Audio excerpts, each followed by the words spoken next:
it's a pleasure being here with all of you guys. It's an honor for us to be part of this great event.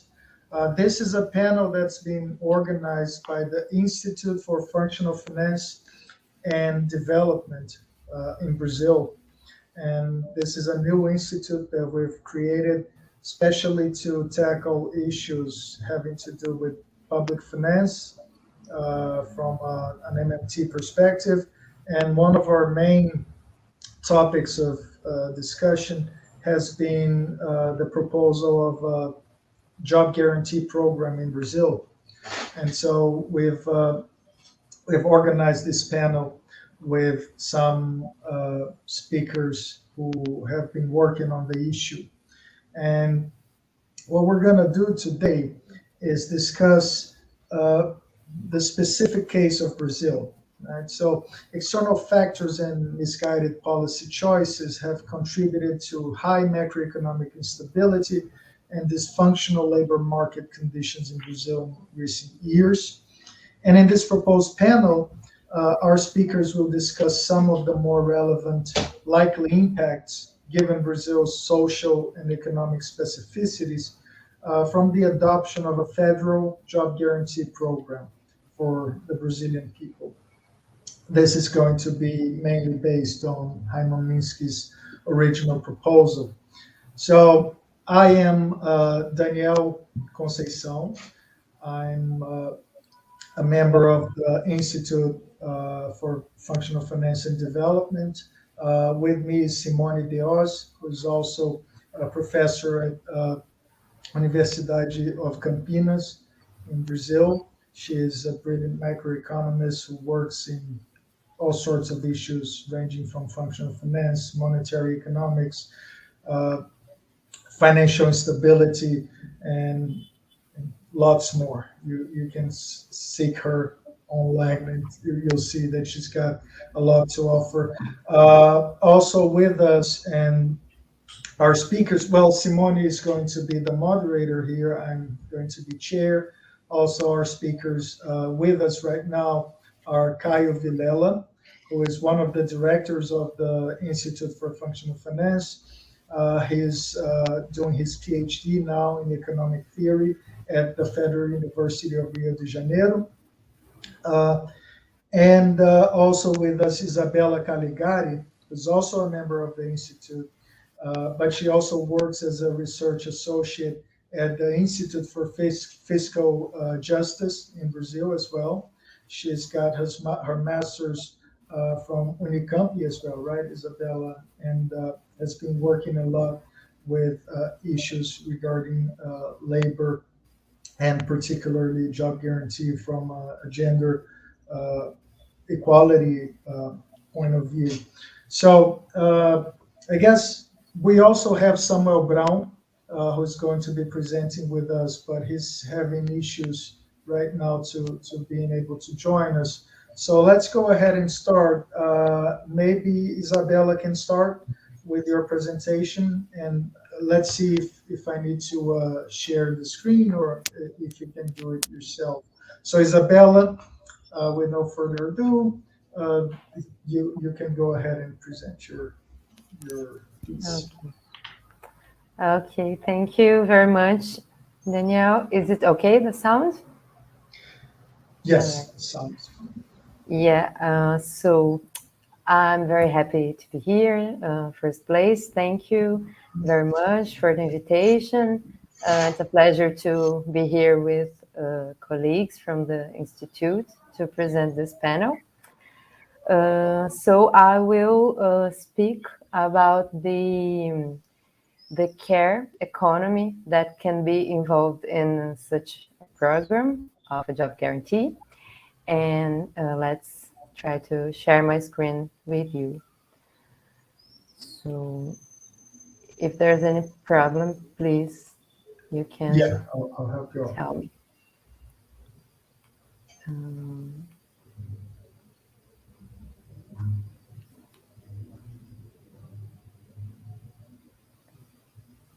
I think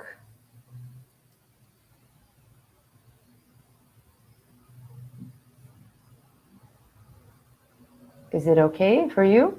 Can you see? Well, but it would be better if we could make it the full display. So if you want me to do it, you just need to let me know when you need me to Okay. click on the next slide. You want to do it? Let Uh, me see. Now it has gone? No. no, we still have the the basic display. Let's see. Yeah, Yeah. Maybe.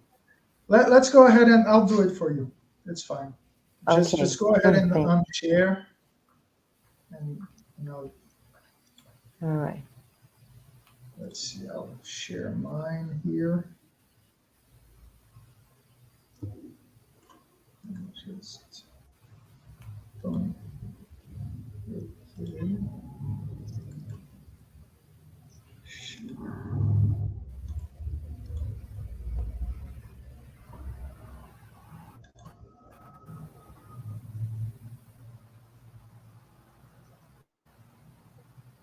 Okay. It's going now? All right. Thank you. Yeah. So I'd like to start by trying to define what is care economy, right? So we have many possible definitions, but I wanted to put this broad definition to kind of um, present in a more profound way what can be care and what we can mean when we talk about a caring society, right? So we envisage a society that it's beyond the false dichotomies of um,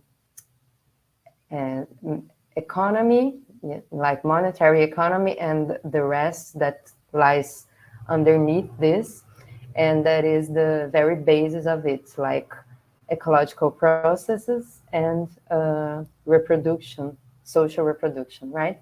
So the first definition that I put here is an expanded definition, that is everything we do to maintain, continue, and repair our world so that we can live in it as well as possible. That world includes not only our bodies, ourselves, but also our environment, all of which we seek to interweave in a complex, life-sustaining web. So in this definition, it is, as you can see, also self-care, right? Not only care for others, and also ecological care, which tries to eliminate this dichotomy between human beings and the rest of the planet. In a more concrete way and narrow way, we can say also that it is the production of goods and services aimed at the physical, social, and emotional well-being of children, elderly, ill, people with disabilities, but also everyone which needs these products and services in order to function in the everyday life with comfort, safety, and as this is the basis for the development of capabilities. So you can pass, please. Yes, so I'd like to talk about social and nature, or ecological reproduction, which lies in capitalism as invisible, right? But they are the very basis of everything, without which the economic processes cannot happen. So it is not that we as feminist economists or ecological economists are asking to just look these issues in a charity way. It's just that these issues, as Rosa Luxemburg has already said, these issues are the very basis of capitalism itself. So non-capitalist organizations like ecological processes and reproduction, social reproduction, provide a fertile soil for capitalism. More strictly, the capital feeds on the ruins of such organizations, and although this non-capitalist milieu is indispensable for accumulation, the latter proceeds at the cost of this medium, nevertheless, by eating it up. So what we say is that capitalism expands not only itself permanently, like with expanding accumulation and markets, but also expands permanently the exploitation of everything that is outside it, formally outside it, but which form its basis. So in this process, women and nature function like colonies, as well as capitalism needs to maintain colonial relations among countries in spite of have passed through formal decolonization. So all of these relations, like colonial relations, woman and nature, are structurally devaluated and turned invisible in capitalism. Pass, please. So in a more strict way, we can define the activities that are inside a care economy as we can divide it among 4 dimensions that I will put here. So the first 2 dimensions are, 2 dimensions that can be divided in 2 categories.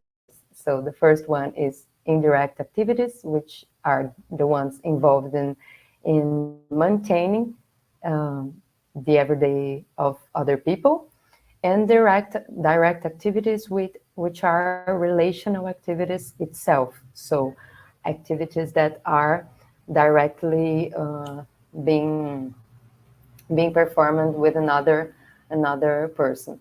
So the indirect ones we can put cook, washing, cleaning, shopping for house products and foods, and managing the house. In a rural context, it gets more complex because we have even more activities that can be considered as care, since we consider the growing food for own consumption, collecting water, and so on. And the direct activities, which are bathing, feeding, breastfeeding, changing clothes, accompanying people to doctors' exams, and so on. You can, yes, please. The activities that are also divided into paid work and unpaid work can be referred to as the healthcare and social service and education system. It can be included in the care economy. It depends on the division that is made, but mostly it is considered to be included. So also personal and self-services, informal market workers that are paid, although they are not in the market itself, and like domestic workers that people hire informally, like babysitters and sometimes elderly caregivers, and also the unpaid work that is performed mainly by household production and services that are mainly performed by women in the house, and here and community work also. So I have highlighted there the sectors that went in profound crisis during the pandemic. What is the reason that the care economy is in so much focus right now? Precisely because of the pandemic, and then I will explain further this point. So pass, please, Daniel. So in this sector, we can see reinforcement of inequalities through many mechanisms. So the labor market structure and the lack of public services get mixed into each other, reproducing social inequalities. Since the labor market structure is itself an inequality plays, right? Reproducer of inequalities. But in this context of neoliberalism and austerity, the lack of public services penalizes even more the people who are already outside the labor market or in a disadvantage in the labor market. So I put here some examples. I put the Brazil context, the recent Brazil context, and then some examples for you. So in Brazil context, for example, we have had in the recent period, women unemployment rate is always higher through all the period. And this is the period that we have this statistic, but we can assume that it has always been like that, right? Women unemployment rate was record also in the first trimester of 2021 because of the pandemic and the tertiary services, which is the service that has the most representation of women. So in this trimester, we had a record in the whole series, which was 17.9 versus 12.2% of men. When we go to motherhood, the occupation level of mothers of children up to 3 years old is 49.7% of Black and, that is Black or brown women versus 62.7% of white women. So we have also this intersectional relation with race. And also the highest paid women, fewer hours of unpaid care, 18 hours a week, than the least paid women, so which spend 24 hours a week. So the lack of public services, for example,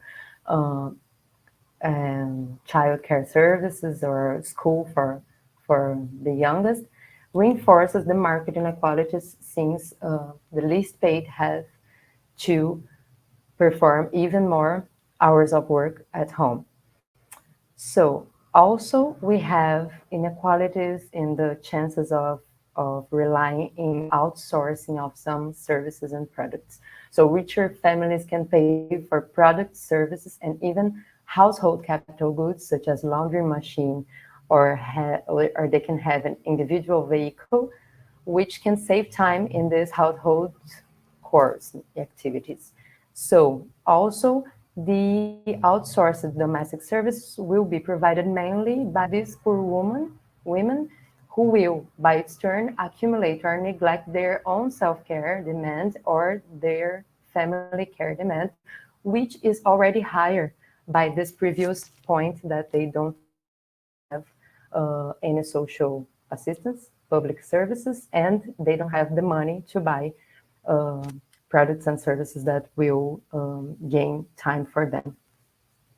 So pass, please. Thank you. So this is what, in the context of neoliberalism and the demographic changes of societies, the feminist economics have calling a crisis of care, which is something that has been very explicited,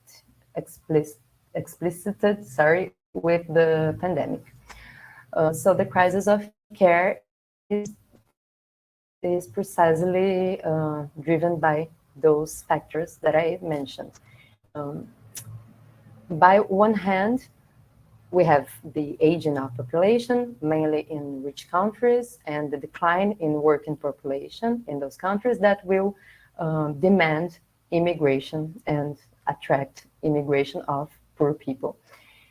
And also we have the surge of situations that will heavily rely on care. So, such as the pandemic and other epidemics like Zika, Ebola, HIV, which all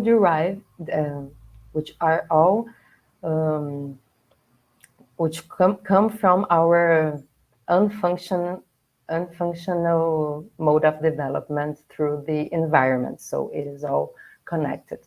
And by the other hand, the austerity measures are removing social care and public services. They promote a social valuation of individuality, which leads to an unwillingness, inability, and lack of disposable time to care for others and for oneself. So this is not an issue of only gender equality as it is commonly treated, but rather it is a choice of if we are going to be a caring society or not. That is, if we are going to provide the infrastructure, time, multiple training, emotional and affective availability, social appreciation, and monetary recognition that the care work needs and from which the whole of society benefits, not only women and caregivers. So this is the context of the crisis of care. Can pass, please. So here I wanted to bring to you an example of this crisis of care and to make it very graphic what I am talking about. And this is a shocking example, but it is plain crisis of care. So here in Brazil and in Americas, we have had the surge of Zika syndrome because of Zika virus during pregnancy, which led to microcephaly and other complications for the development of children. And it affected most the poor women because of two reasons. Because they did not have the infrastructure to prevent the infection. And also, women have related in a paper that I found and put in the references, women have related that they found it very difficult to negotiate with their partners to use condoms and in order for them to not get pregnant, even though there were public campaigns talking about the problem with the Zika virus. So these are two, sorry, Daniel?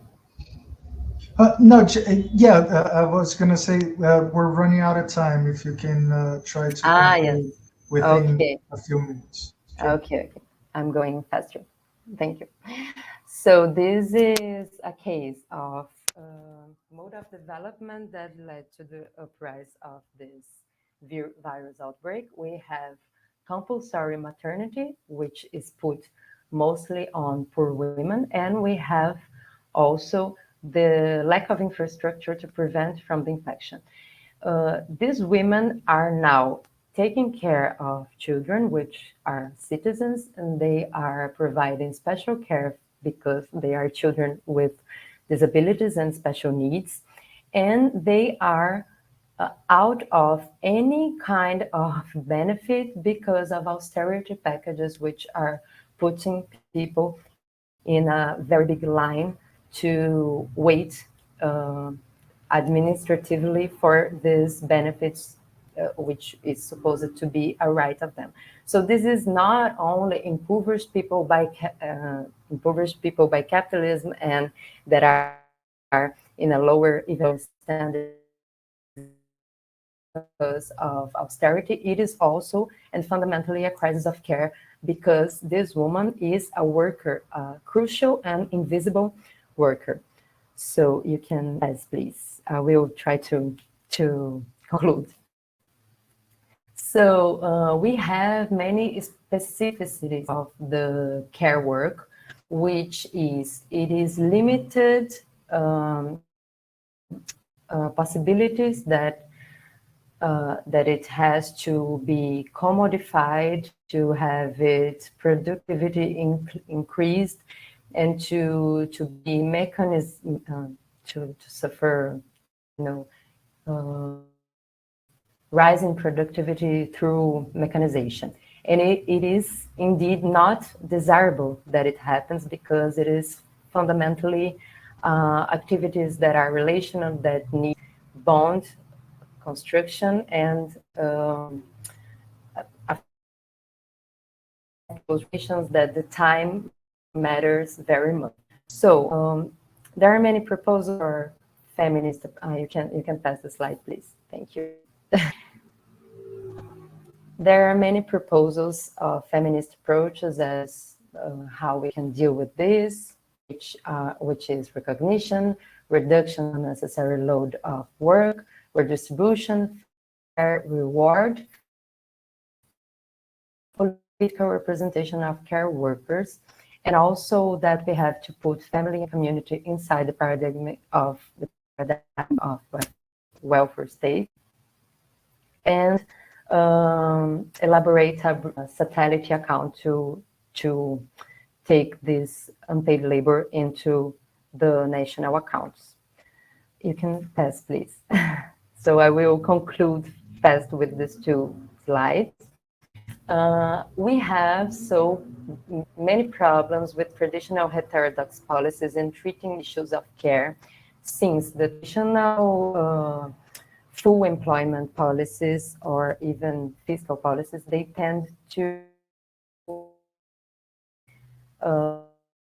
invest high production to gain the rise in occupation and wage, possibly as a secondary effect of the rise in accumulation that is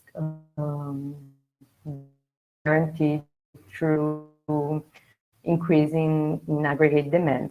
So this is the main problem, because growth and market and productivity is precisely the opposite of what we want in terms of a caring society and ecological society. So then I can maybe in the questions and discussions, I can discuss about this even more. But this is a fundamental problem that by its turn can be attacked much better through the job guarantee program. So you can pass to the last slide, please. And with this, the possibilities that we have with a job guarantee in this scenario are immensely, that can put us in a major starting point towards a caring society. So the job guarantee, while focusing on job directly, sorry, it can promote the recognition of these works, it can reward properly these works, it can decommodify it, it can making care a fundamental right, as well as giving the right for caregivers to choose if they really want to be caregivers or not, and not make this a compulsory activity. It can help to decelerate the care activities and the society as a whole. It can focus on the quality of the services. It can enable to invest in low productivity, high labor intensity activities, which also are low ecological impact activities, or even invest in positive ecological activities, which are not profitable and are not required by the market. It can also diminish the inequalities in the care work, which will reinforce and establish the minimum social standards for products, wages, and also product processes. So is this, sorry for the time, and if you have any questions, we can translate. Thank you. Thank you, Isabella. It was wonderful. Hopefully, we'll have time during the Q&A to address some of the issues. It's very important stuff. I'm going. I was trying to send direct messages, but maybe I'll do like I did with Isabella, Caio, and tell you when you have about 5 minutes left, and then when it's time to conclude, I'll just try to be discreet. I think you can display your presentation by yourself, right? Let's see. Let's see if you can have full display. Okay, I'm not seeing you guys anymore, so please do me. Do you want me to do it? Because then you can see us. No. Okay. No, I think it's okay because there is some transitions, and I would like to. Okay, well, so let me just say, Caio is one of our speakers. He's a director also at the Institute for Functional Finance and Development, and he's going to tell you guys about the specific difficulties for a peripheral economy like Brazil to implement a national job guarantee program. So go ahead, Caio. You have the floor. Thank you so much. Hi guys, my name is Caio, as Daniel said. I'm really glad to be here today sharing. I'm assistant professor of Federal University of Rio de Janeiro, where I'm also conducting my PhD thesis about job guarantee for peripheral countries. And here, this paper is an application of some outcomes to Brazilian institutionally. And this institutionally, I think Isabela told a little about it, and I would like just to review some. I will be really quick on that because Isabela highlighted better than I could do. So I could have done. So this is just about putting something, and in the paper I could go deeper on that, but here I would like to highlight two main points which concerns us as Brazilians. The first part here is our unemployment by gender. The gray line is the total unemployment. The red line represents the woman unemployment, and the blue line is the man unemployment. It is something that Isabela has already told us. And the first challenge I would like to point out here is to push this line back to full employment. Nowadays we are approaching more than 14% of unemployment rate in total, and unemployment among women has been much more serious, much more higher, and systematically higher. So the first challenge is push this line back. And actually, as heterodox, as post-Keynesians, we agreed that demand disperse may play this role. But here comes the second challenge, which actually Isabela has already told a little about this, is even then when he used it to be in the full employment, as was the case in 2013. I don't know if you guys can see my mouse, my cursor is around here, 2013, when the labor market was approaching to full employment around 6%. Our best moment, there was just a full employment for a few Brazilians. The man unemployment rate was about 5.1%, while women unemployment rate was about 7.1%. So this comes the second challenge is makes me wonder what kind of employment we want. So my paper here just would like to discuss these two challenges. The first challenge is push the labor market to full employment, and the second challenge is to administrate it at this level. Of course, we know here that job guarantee is a proposal early works of Minsky, but also rediscussed nowadays by Ray, Cherneva, Fidel Kabub, and others. And it is a tool to achieve these two goals. Not only push the labor market to employment, but also administrating. In this paper, exactly, I would like to discuss how to implement it, how we could do that. And the paper is split in the first section with review the international, in my point of view, the international literature from the point of view of Brazilian, and then I try to contribute with some issues that we could think that I would like to add some features, desirable features for the Brazilian structure, according to the Brazilian institutionalists. So, okay, the first, I will go faster on this because I think most part of this is already new, but the survey literature describes some desirable features, such as Cherneva said, the operational decentralization, but of course, a program which would be operational decentralization in order to do with regionalities and some specificities of each region, but also financed by the central government, of course, because it's the sovereign entity. Another desirable feature would be the positive externally, that would allow worse off people to have access to the same services that was a privilege of better people. One example is the care work that Isabela has already described and so on, which, for example, in Brazil, as Isabela said, worse off women spend 24 hours in a week with non-paid works, while better off women spend 18 hours a week. It's higher, but this better off women can pay for childcare, for elderly care, and it put worse off women in a disadvantage with these women. So job guarantee could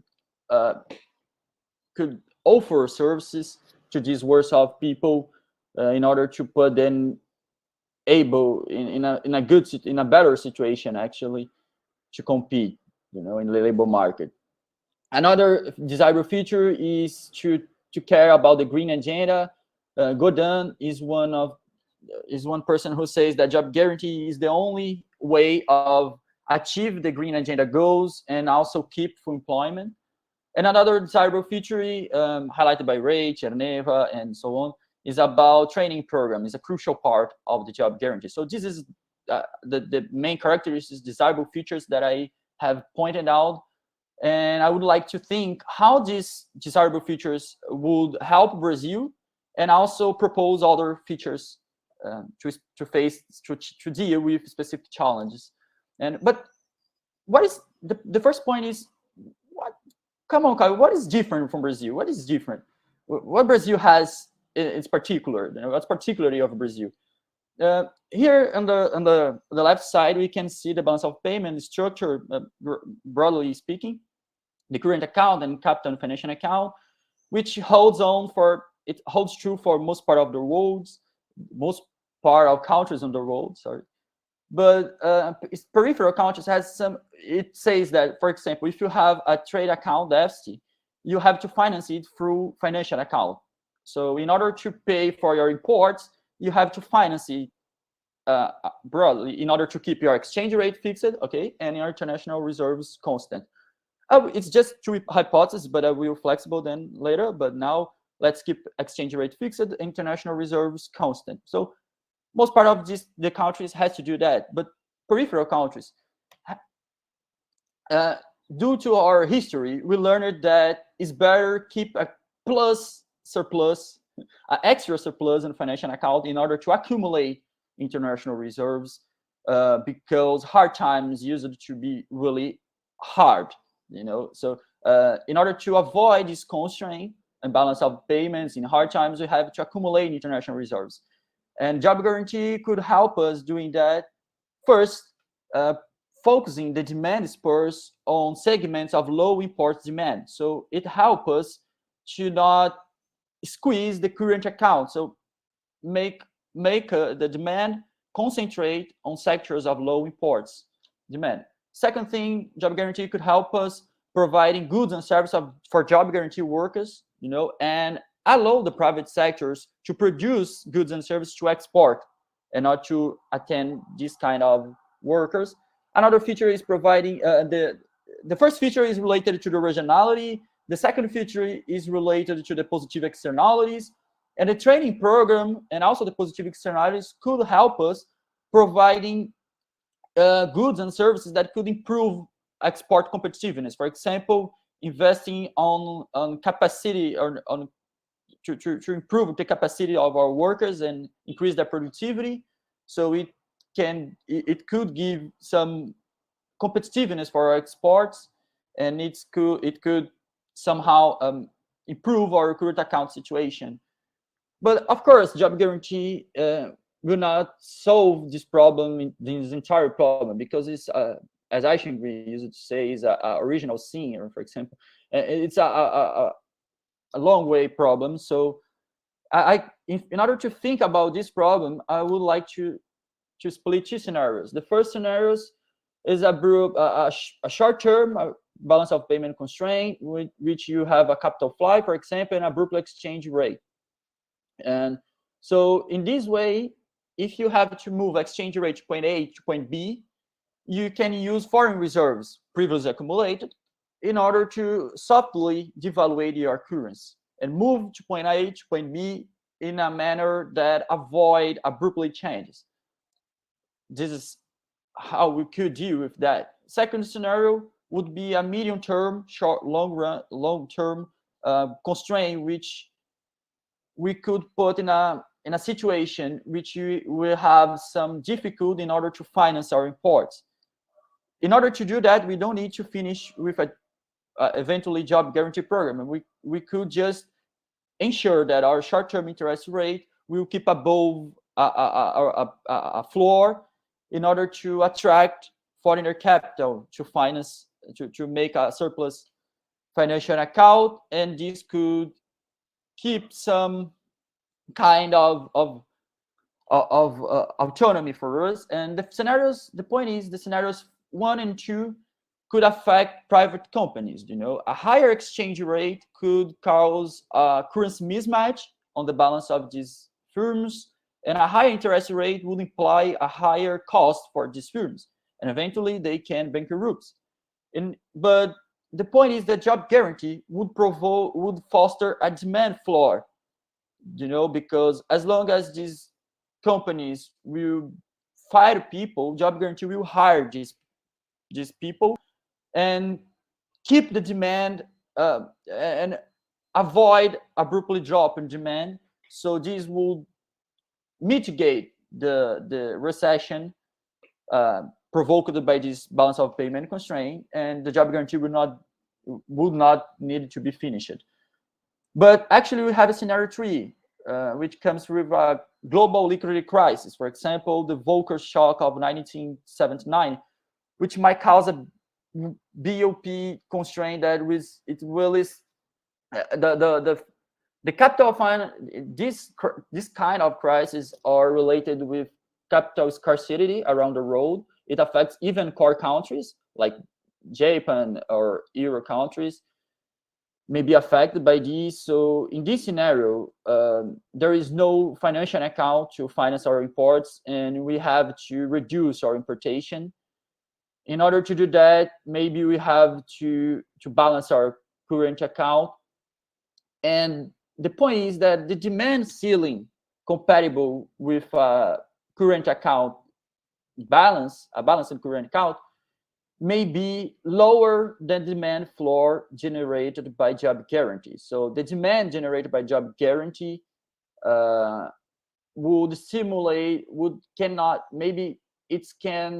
not be enough to foster a current account surplus. And in this scenario, job guarantee would be a risk.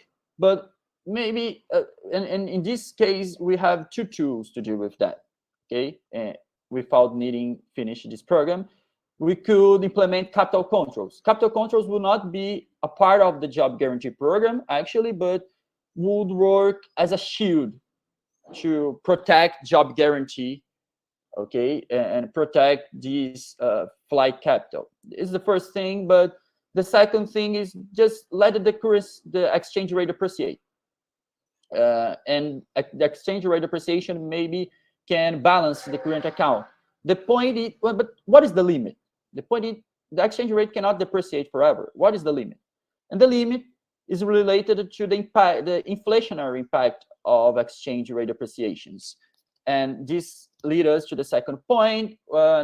Here we are. 5 minutes? Just pay attention. Yeah, if 3 minutes, if you can Okay. try to conclude. Okay. So here we understand inflation as a conflict distributive phenomena, so that it emerges from a bargain among entrepreneurs increasing their trying to increase their prices and workers trying to increase their nominal wages. And if you have inflation because low wages are increasing, as Minsky said, this is an inflation we want. But actually, exchange rate depreciation could put us an extra conflict, because exchange rate depreciations cause some damage, and the damage is done. And this damage needs to be shared among firms and workers. So this can lead us to a threshold where the first impact of exchange rate depreciation is totally passed through from prices, and we have a price inflation first. And then, as a result of this price inflation, workers bargain a higher nominal wage, and firms in response to that with another price adjustment, and workers do the same and so on, and we get into an straddle inflation. It could happen, maybe, but we have tools to deal with that, and job guarantee could help us with this task through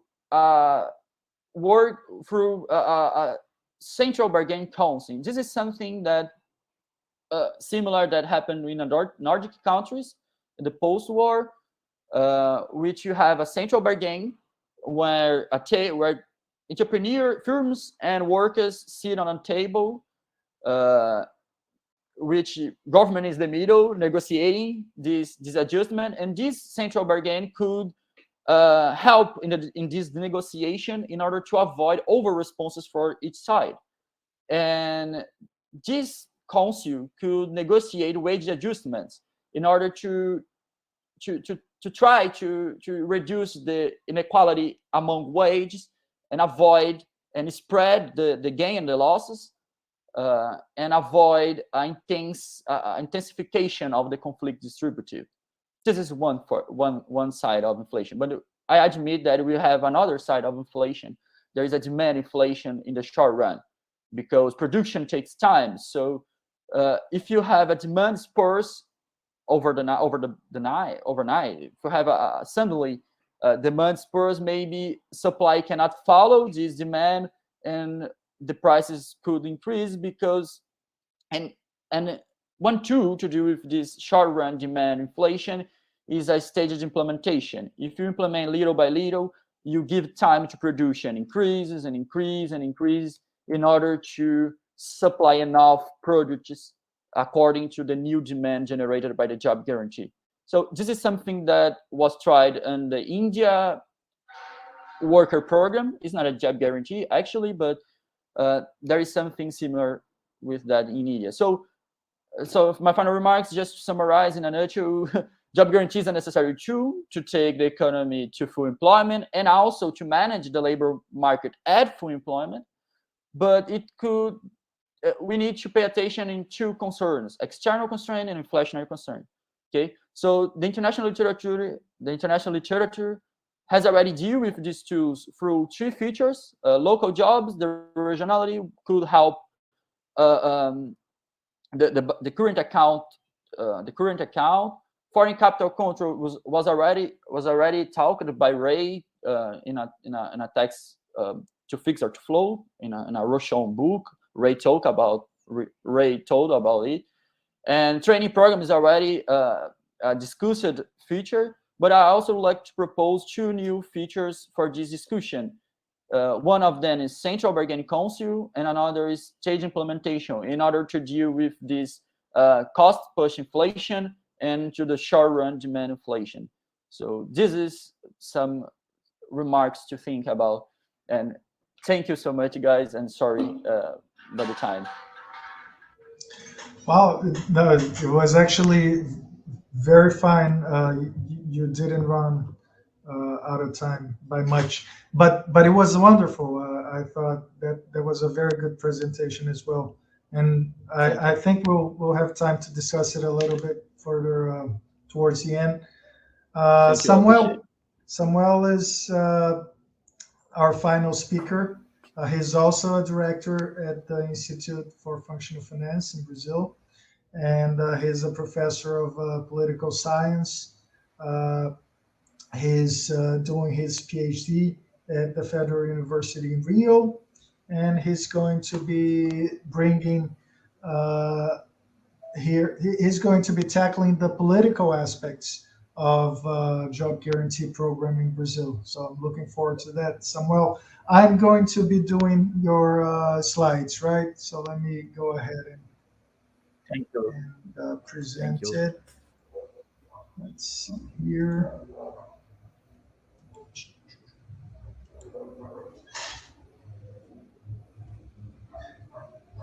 Just let me know.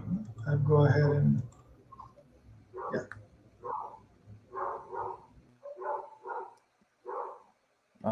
You skipped the first slide,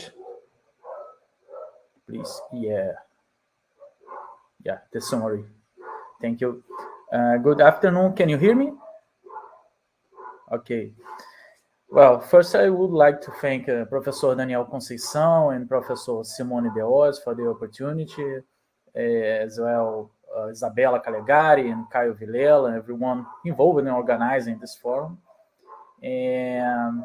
And so my contribution is less focused on economic theory than my colleagues who have spoken before me, but I believe it touches on a point that's equally relevant and one that is generally less explored, the political conditions for implementing an employment guarantee program. This is part of my PhD research project, and I'm prioritizing here to present the path that this work is taking rather than anticipating its conclusions. Thus, I will present in 6 talks different aspects of the research. The first one is an introduction to the topic, why and how job guarantee program can contribute to the challenges of Brazil's economy. The second one is what is an employer of last resort program. This one we're going to partially skip because we have just seen with Isabela and Caio. And after, we will enter into the core of the research, the political questions related to the job guarantee. And the third part will take a look over the obstacles, and the fourth one in the potential supporters. Related to these 2 different forces above mentioned, there's the 5th topic, which we will be taking a look in the directional theory of issue voting. And finally, I'm going to suggest possibilities for political action to job guarantee. Well, first of all, can you pass? Thank you.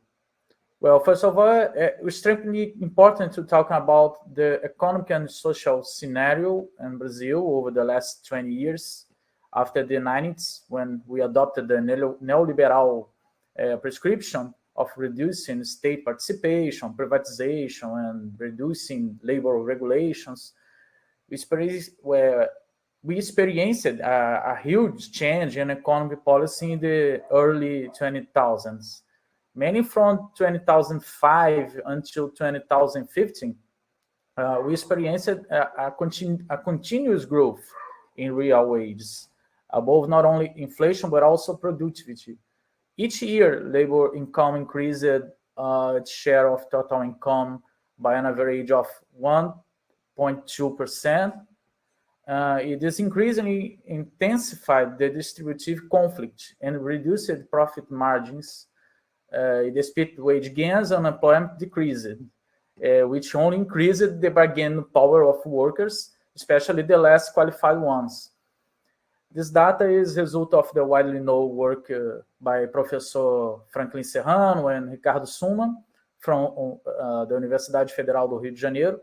And you can see the details in the article, distributive conflict and the short golden age of the Brazil economy. The end of this golden age did not happen for economic reasons, for limitations inherent to the flow employment or the reduction of inequality. Sadly, even some new Keynesian economists say these are the reasons, but in fact, the reason we find exclusively in politics. And the opposite extreme from what we propose, the top 1% of Brazil income pressured the government to drastically reduce its spending and cut off labor rights. The macroeconomic impact was disastrous, as you know, and the crisis is provoked is still consuming us right now, but the contraction of the economy brought back an increase of inequality and a differential in the appropriation of total income in favor of capital, obviously. This is the background, which we are going to talk about a public job guarantee plan in Brazil, where the state had a strong participation for a short period of time, promoting aggregate demand and supporting relative gains in average wages and labor rights, and where the end of this state participation caused an economic collapse, unemployment, poverty, etc. The next talk, can you pass, Daniel? Yeah, thank you. This topic is about what an employer of last resort program is, but as the other colleagues and this table have already spoken with more knowledge and details, I'll just leave this brief description that you can see on the screen by our host Pavlina Cherneva, and point out that research that I'm doing. I will relate this published academic books and articles, and so seek to observe everything produced on the topic that takes into account the peripheral economies like ours. This allows us to get into the fundamental questions of our research. Daniel, can you pass? Yes, thank you. As we saw in the so-called golden age, the revolution brought in the distribution of income was unwanted by capital. This helps us predict which economy's interests will be targeted, again, by the level of full employment, and which political agents will lead actions against the program. Furthermore, the changes made since 2015 were made to the Constitution and represent fiscal restriction unique in the world. However, they are so radical that they become unrealistic. So every year, the National Congress must authorize the government to ignore them. Well, these ultraliberal fiscal rules continue to constrain the public budget, and not only the job guarantee program, but also stopping the economic crisis depends on overturning these dysfunctional laws. And as you know, constitutional laws were made to be very difficult to change. They have a high political cost. And we will emphasize that it took years of political pressure and a coup d'etat to create the political conditions to put these laws in the Constitution. The main one, called Teto dos Gastos, so spending ceiling, limits public spending to the same as in 2016, yeah? Yes, 2016, for 20 years. It imposed a reduction in real expense for 20 years and created such a dramatic situation for the government that there is no budget to maintenance of public buildings or to salaries of federal employees, of basic servers, etc. These are the difficulties. Knowing them and not ignoring them does not mean being paralyzed by them. Yeah, the fourth stage on the work is the next slide, Daniel. The fourth stage is organize the political force that we potentially have. We don't know if you have, but you can have the possibility to account with them. It is a large part of the secret of success, building political pressure from outside Brasilia, our capital, until it all takes place inside.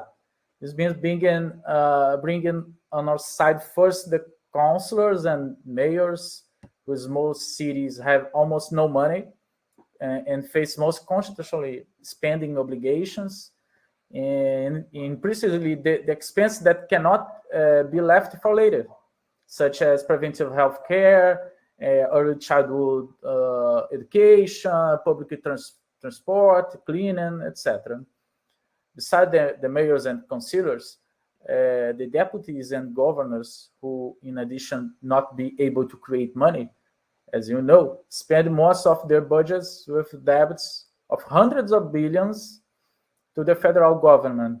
Recently, only one of the 27 states in Brazil met the federal government solvency criteria. The others had to cut off the public service to pay debts with the federal government. These are political agents who suffer from the electoral consequence of lack of money. Federal austerity is the enemy of their political success. Yes, concrete material interests make them potential allies. At this institute, our Institute of Functional Finance for Development, we are producing an in-depth study focused on them and on the concept of citizenship deficit, when democratic rights guaranteed by the Constitution are not being fulfilled because of these current fiscal rules. Well, political parties and popular organizations such as unions, student associations, and environmental organizations are dissemination channels, obviously, but I will talk about their participation in the last talk. Before that, let me talk about theoretical difference in the approach I'm presenting here. The adoption of a theory, yes, thank you, of vote calculation and electoral agency. The directional theory of issue voting is a methodology that political science have developed that have shown broad advantages over theories of voting, especially public choice. My master thesis was on this topic, okay, and it's very useful to anticipate the actions of parties, candidates, public managers, and the voters, starting from rational choice that are based on symbolic policy. As you can see on the screen, symbolic politics are, in short, the way politics are perceived, carrying emotions and point out the dichotomy of belonging or repulsion. Without going into too much detail, it is important to understand that this means that policy is always decided first in terms of direction. Okay, is this candidate on or this party in the same direction as I am? If so, I vote for him. If not, I campaign against him. In a campaign, with many questions, I have the ones that are a priority for me, in which candidate shows publicly to be committed with those priorities. How intense is this defense? If it's not intense, you might not even notice the similarity of policies. But if he is emphatic, then I will notice the candidate and not only vote for him, but compare the others based on his position. He becomes a paradigm. When the electorate is divided of some fundamental issues become the paradigm of the one side, even better if the majority side. This is the best way to subtract votes from competitors in the same field and win the election. On the screen, you can see a graphic illustration of a hypothetical election. In this case, the electorate prefers two political issues, and we represent that preference with the black arrow. Three candidates try to repeat this direction, and one opposes the blue one. The yellow candidate tries to be moderate and ends up not being noticed by the voter of that field, not chosen by those who move in the other direction. The blue candidate seeks votes on the other side, which in this case is the minority. Victory, so, is between the red and the green one. Red is the right direction, okay, but it conveys the image of being unreal, not necessarily radical because it defends the issue a lot, but because it's image of someone outside or out of reality who has no chance of reaching the necessary support for the dimension of what he is proposing. But the green candidate, his turn is quite intense on the issue, but at the same time shows that he takes the election seriously and can win this election.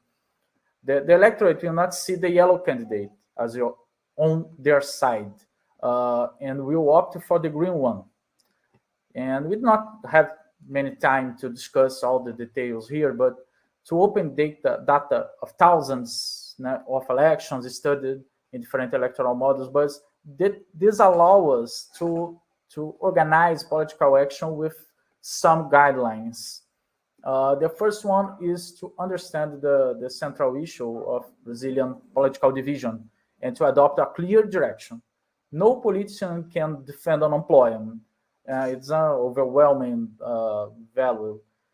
That's why they use subterfuge to justify policies that culminate in unemployment. Guaranteeing employment as a universal. And can you pass the slide, Daniel? And Samuel, just pay attention to the time. We need to live. Okay, it's the last one. Oh. The next slide.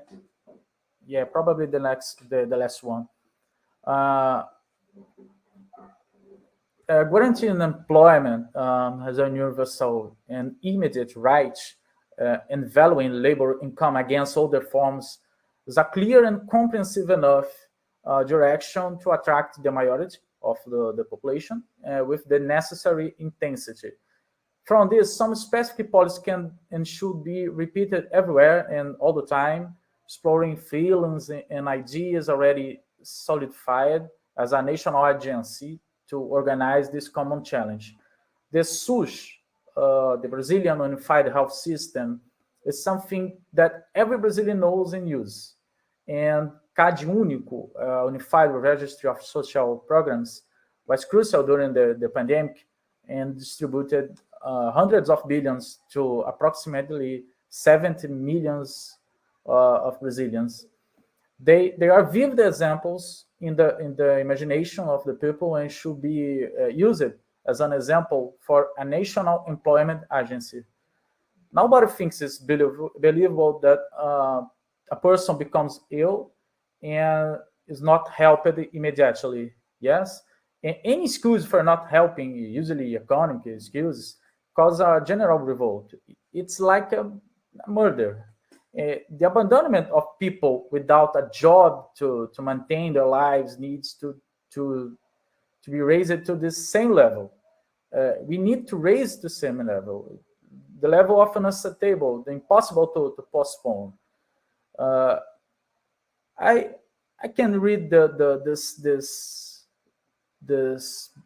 box in the right side, but I will skip this part to go to my finish. And I probably allegation that the program is not possible should be treated as madness. This is an important part. We need to put this theoretical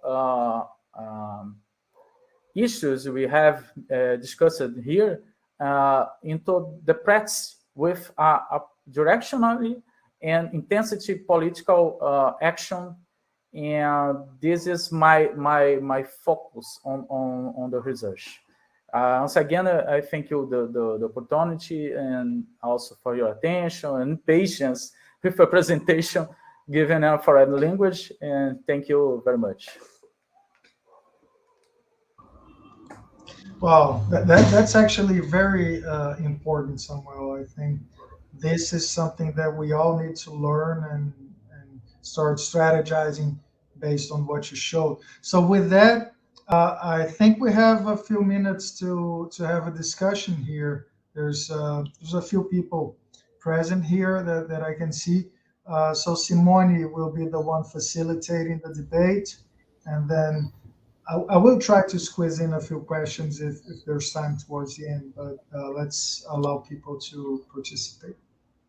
Simone. Okay. Okay. I think I can, maybe I could do the first question if we don't have any question for now. And first of all, I'd like to congratulate the three of you for your very, very good presentations. And you brought us the opportunity to assess the job guarantee issues and the job guarantees goals in Brazil from three different perspectives. The perspective from the economics, let's say from the progressive economists, perspective from the political science point of view also. And you, Isabela, brought us this perspective related to the care and to the inequalities that improve in the labor market, as we don't have the care support for all workers. So women in general don't have this support, and that's why we need to improve the welfare state. We need to make it more appropriate for the issues that we have nowadays. So thanks to the three of you.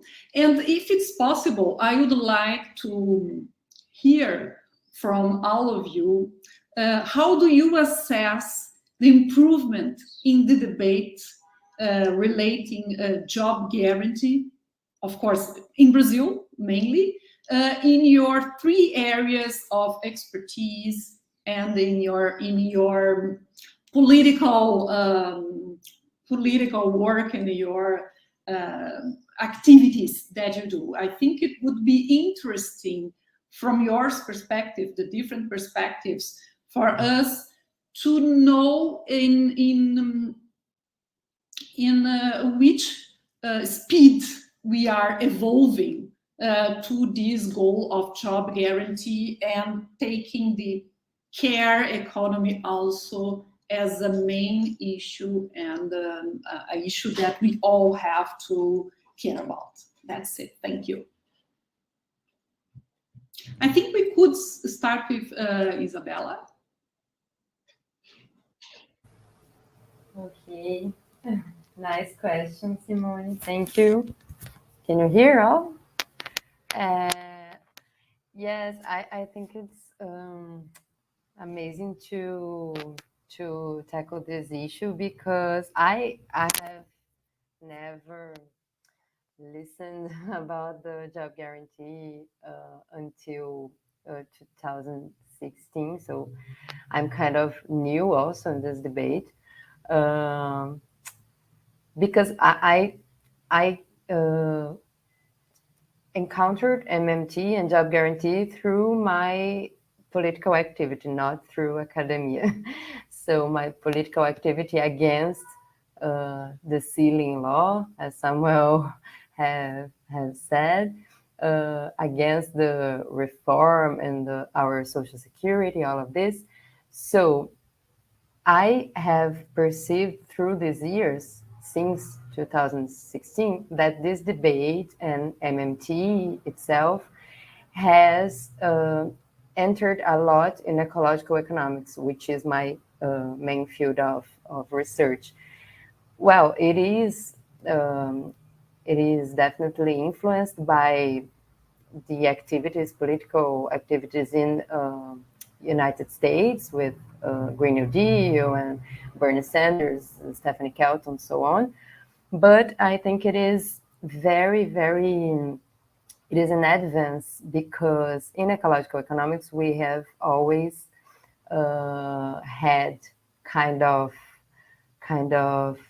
fear from debt and monetary emission, because it was a common ground that this was kind of a growth imperative, like, something that forced the economy to grow, and this is an ecological problem. But I think, and I have written about this lately, that we have this major opportunity of pushing like investments in renewables and other job opportunities, like it is designed by the Green New Deals. But I think the job guarantee, and it's not only I that study this and think this, but I have put an article of Sustainable Institute for Genuine Sustainable Progress. I don't know, I can put here in the chat, but they are actually working exactly with this, like running away from growth imperatives through the job guarantee. And I think this, for me, is the great possibility that we have, because we can attack directly the job and not growth to have job as a possible outcome, secondary effect of capital accumulation. So this, for me, is the great opportunity. And I think ecological economics and feminist economics are totally in the same proposal. So I pass to... May I? Yes. Thank you, Isabel. Yeah, I think great question, but I think this question brings me to one positive thinking and another concern. I think the positive thing is that I realize I've been seeing that, for example, now I'm working as an assistant professor, and I have already looked for two students asking to undergraduate students asking to research about this job guarantee program. And due to that and other, and we also are, we can see some proposals emerging here and that, and this is something that show us that this proposal is coming up. It's gaining power. But on the other hand, I'm also concerned about the kind of proposals that are emerging, and this program is a broadly program. As I said, there are some desirable features, but these desirable features are not necessary features that need to be shared by the administrators. So my concern is that nowadays in Brazil, we have a really strong right-wing political scenario. So I'm afraid that this program could be appropriated somehow from the liberals and the orthodox economists, which would say that, oh no, okay, let's create a job program which would be paid for private sectors and work for private sectors, and government will just pay less than a minimum wage. So this same tool that maybe used for the good also could be used for the bad, for the evil. And in order to make this neoliberalism that we are facing now, or almost new faces that we are facing now in Brazil, even harder to fight against, because if they made a proposal like that, they would gain even more popularity. So I'm not totally positive with our near future, but I have hope. Okay, thank you, Caio. And if I got it right, your concern is a political concern, and that leads us to Samuel. Well, I discovered the job guarantee on my master's. So 3 years ago, probably 3 or 4 years ago. In my circle on the political sciences, the job guarantees faced firstly as a madness. Are you crazy? Talking about everybody take a job? This is crazy. Or sometimes like a revolution, but always with suspiciously. We can do that. It's so easy. Why haven't done it before? If it's so easy. But my main concern, like the Caio, is not with the theoretical force in economics, but this is I'm convinced that is possible to do. But in political issues, that we have to approach to convince other people and convince the capital owners that this is the best way or the unique way to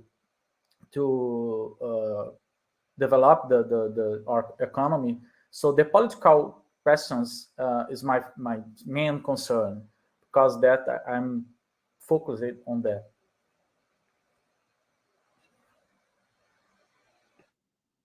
Okay, thank you. Appreciate that. And I think we have one question here in the Q&A.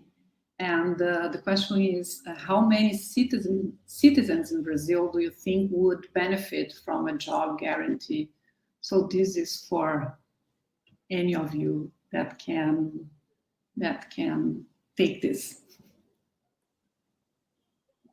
May I start? Yeah, I think it's a hard question to answer previously, because it depends a lot on how it's gonna be implemented, you know. And if it's gonna be as I think it would be appropriate a staged implementation, we could segment it by step. The first, today in Brazil, we have more than 14 million people unemployed. But we have more than a half of our population underemployed, I would say, or receiving a wage that is not enough to afford a decent life or standard life.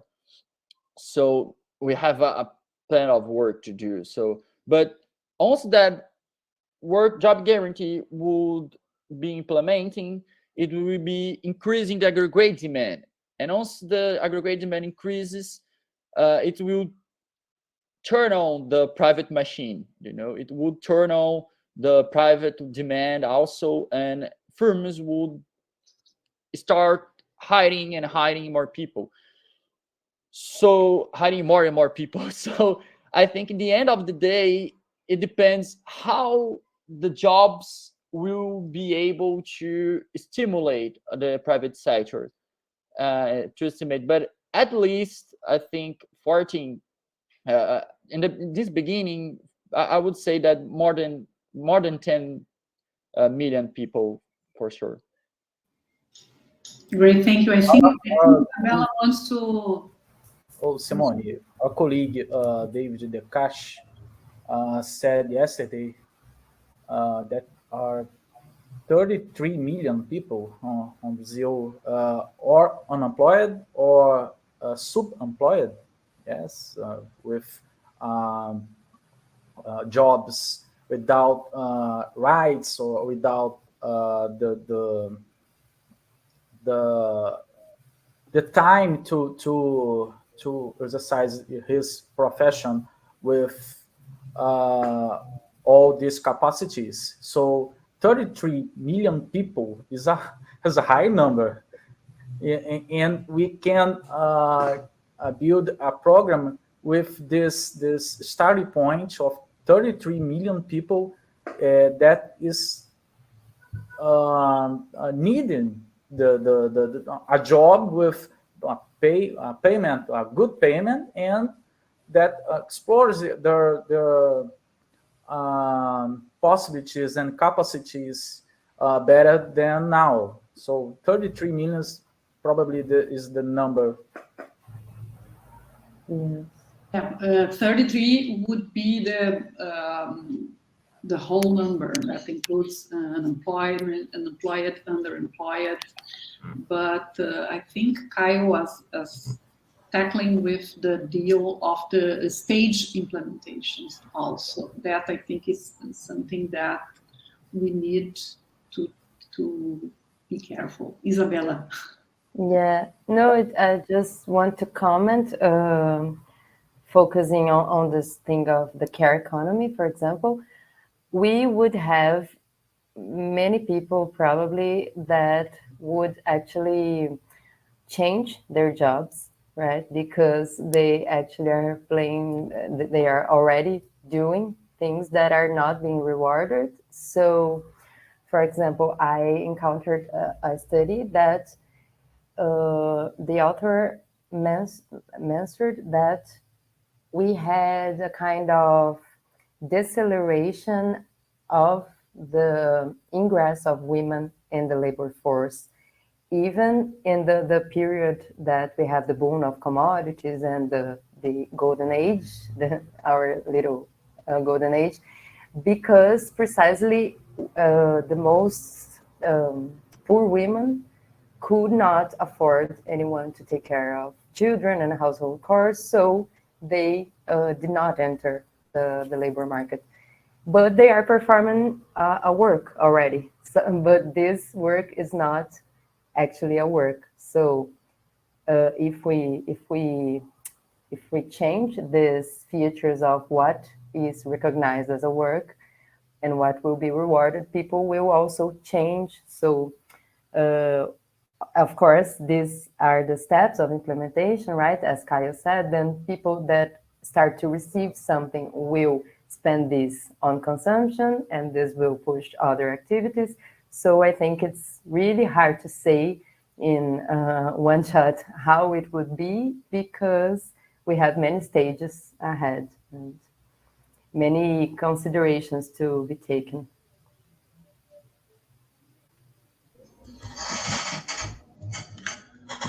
Well, guys, I think we're getting to the end of this session. We've got 2 minutes left. I don't see any questions here. In fact, we have but, a question from Michelle Q&A. Oh, do you want to maybe then try to bring that in, and our speakers will perhaps briefly, give their final remarks? Yes. He has, his question is about how would be the jobs created inside the job guarantee program?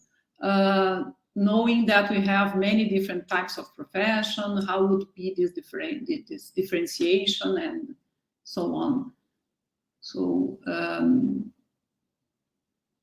maybe Caio or Isabela or... Yeah, and I answered that and start the final comments, and okay. So yeah, actually, Michelle, it's a great question, but it's not up to us to answer this question, as Pavlina usually writes, is about regionality. So the regions or the local committees should choose how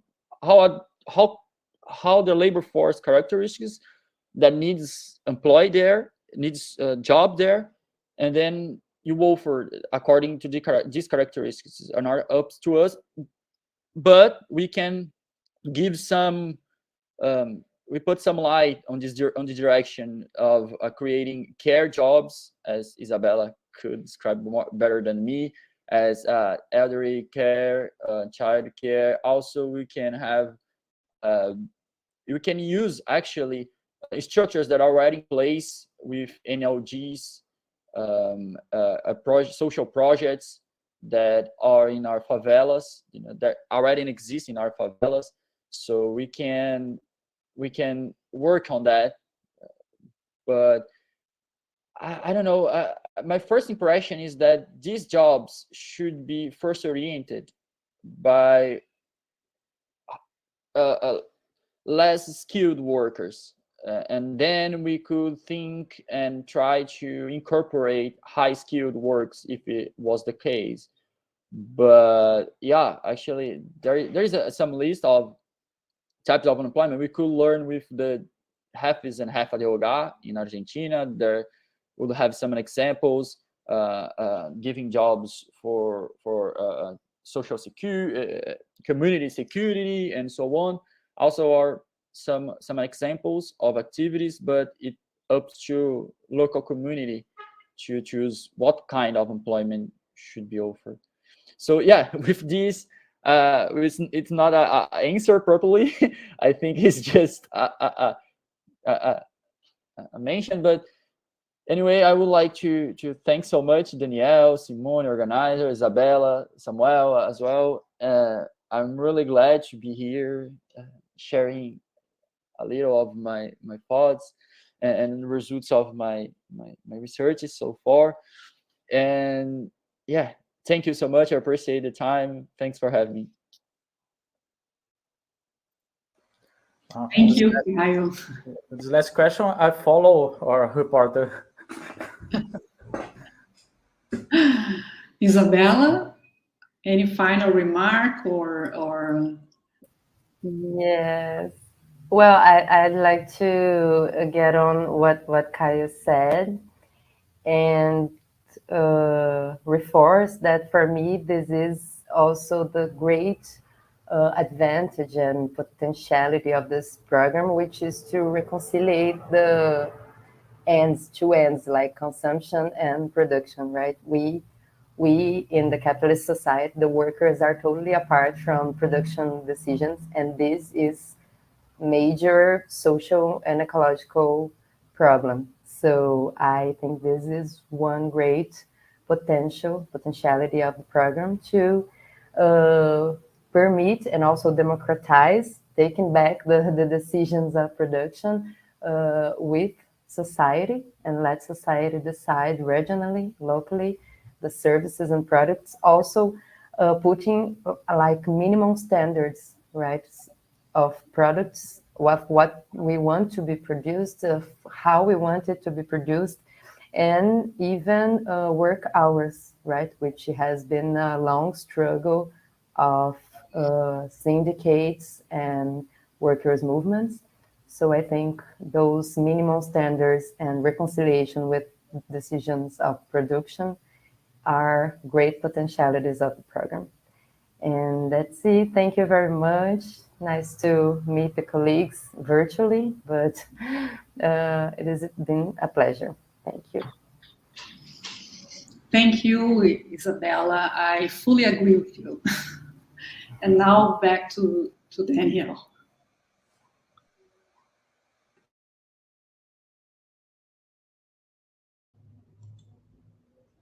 Well, it's been a wonderful session. I want to congratulate all of our speakers. Actually, I want to do more. I want to commit myself and our institute to exploring all of the subjects that you guys brought to the full extent. So let's agree to turn those presentations that you guys did into papers. Eventually, we'll have them online as working papers, and even on our YouTube channels, because I think those all deserve a lot more attention. So let's agree to do that. And with that, I want to thank the organizers of this wonderful event. Right, democratizing work has been awesome. And I would encourage every one of you to try to catch as many of the other panels as you can. And later, all of those will be posted on YouTube as well, so we can catch those that we couldn't join online later. So let's do that. And thank you, Pavlina, for the invitation. everyone else who's been involved with organization. I think Andy is here, Caio I've met online. All of you guys have done a wonderful job. And again, you guys, the three speakers, Simone, who's helped organize, did wonderfully. I think there was really no issue with the language, but when we do this in Portuguese, I think it will be even more comfortable for all of us. So thank you again. And I would like to say, we're coming to the end of this session. I'm not really sure. I think we might just stick around for a little bit so that everything is closed properly, but this is it. This is the end. Thank you, guys.